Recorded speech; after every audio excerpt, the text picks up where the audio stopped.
नमस्कार दोस्तों। 370 की बिरयानी खिलाई है तो वसूली तो करूंगा ही। जी हाँ, मैं बात कर रहा हूँ अभी हाल ही में हुई है कंट्रोवर्सी जो कि Praneet Maurya live show stand up comedy से स्टार्ट हुई है।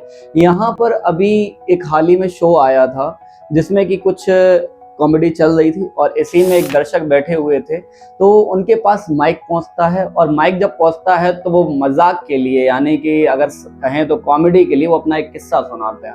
और वो किस्सा जो होता है वो उनकी गर्लफ्रेंड से जुड़ा हुआ होता है, जिसमें वो ये कह रहे होते हैं कि वो अपनी गर्लफ्रेंड के साथ रेस्टोरेंट में जाते हैं या फिर उसे बिरयानी खिलाते हैं या फिर उसे जहाँ भी लेके जाते हैं। मैं सॉरी टू से नहीं कह सकता वो सारी बातें जो उन्होंने कही वहाँ पे, क्योंकि बहुत सारी बातें पर्सनल हैं, व्यक्तिगत हैं। हालांकि उन्होंने वहाँ पे खुले मंच से और खुले माइक से ये सारी बातें कर दी, मुझे नहीं लगता ठीक थी, पर मैं नहीं कर सकता। मैं आपको एक इशारे में बता रहा हूँ कि उन्होंने ये कहा कि 370 बिरयानी खिलाई है तो मैं वसूल तो करूंगा ही। इसके बाद पूरे इंस्टाग्राम पे, पूरे देश में, सोशल मीडिया पे भूचाल आ गया पूरी तरह से और एक पहल चालू हो गई कि ये किस तरह की बातें कर रहे हैं, ये अपमानजनक बातें कर रहे हैं, महिलाओं का अपमान है ये, वास्तव में अपमान है, इसमें कोई शक नहीं है।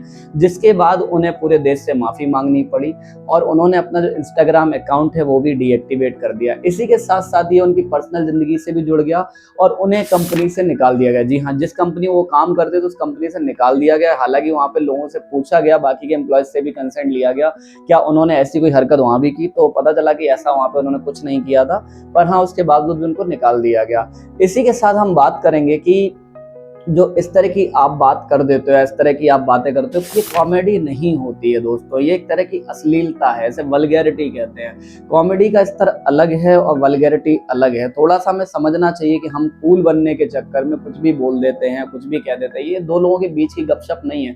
जब लाइव शो चलता है तो देश में ऑनलाइन कोई भी देख सकता है, कोई भी देख रहा होता है और आपके लिए वो मजाक हो सकता है पर दूसरे के लिए वो आत्मसम्मान पे चोट हो सकती है। तो कृपया करके इस चीजों से बचना चाहिए और इस तरह की हरकत हमें नहीं करनी चाहिए।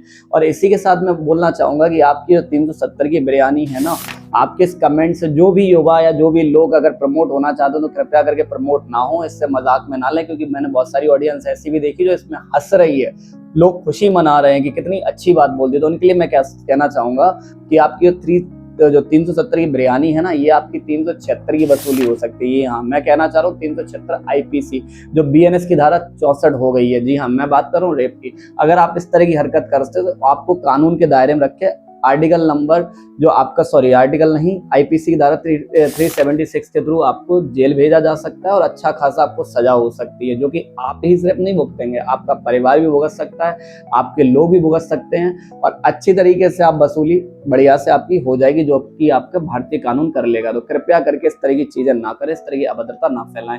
इसी के अगले चरण में चलते तो इसी शो से दूसरी खबर है एक डॉक्टर साहिबा की। जी हाँ दोस्तों, एक डॉक्टर साहिबा हैं जो कि जब उनके पास भी माइक पहुंचा तो पता चला उन्होंने भी कुछ इसी तरह की टीका टिप्पणी की। और एक बड़ा अजीब सा सवाल उठता है कि ये लोग जो इतने पढ़े लिखे लोग होते हैं, शिक्षित लोग होते हैं, इनकी एथिक्स जीरो कैसे हो जाती है, सिविक सेंस जीरो कैसे हो जाता है। भाई आप कहाँ बैठे हो, आप क्या बोल रहे हो? मतलब मजाक इस तरह का जो किसी के मतलब सम्मान पे आ जाए, पूरी तरह से किसी का अपमान कर दो, ये कोई मतलब मजाक होता है क्या? कॉमेडी हम लोगों ने भी देखी और शायद देश भी देखा है, कॉमेडी से अवगत हम लोग। बहुत सारे ऐसे लोग हैं जो कॉमेडी करते हैं, साफ और सच कॉमेडी करते हैं, हंसी भी आती है, उसमें कोई वल्गैरिटी नहीं होती है, आप भी कर सकते हैं। पर आप किसी दूसरे को टारगेट करके इस तरह की कॉमेडी करते हैं, इसे कॉमेडी नहीं कहते हैं, इसे निकृष्टता कहते हैं, बहुत ही छिचली हरकत होती है। तो डॉक्टर साहिबा ने कहा कि जब वो वहां पे कैडेवर के साथ जो जांच पड़ताल करती थी, सर्जरी वगैरह करती, कैडेवर मतलब जो मृत लाशें होती, मैं उनकी बात कर रहा हूँ, करती थी, तो बहुत बार वो और उनकी जो महिला सहकर्मी थी वो पुरुषों के प्राइवेट पार्ट्स को लेकर टीका टिप्पणी करती थी, मजाक करती थी। जी हाँ दोस्तों, ये बहुत ही अभद्र है, सुनने में बहुत ही ज्यादा कैसा बोलूं, मतलब बहुत ही अजीब लग रहा है कि इस तरह की टीका टिप्पणी कर रही है, ये कोई टीका टिप्पणी का स्थान है? तो मैं उनसे कहना चाहता हूँ कि बहुत ही सरासर गलत है, इस तरह की चीजें ना करें।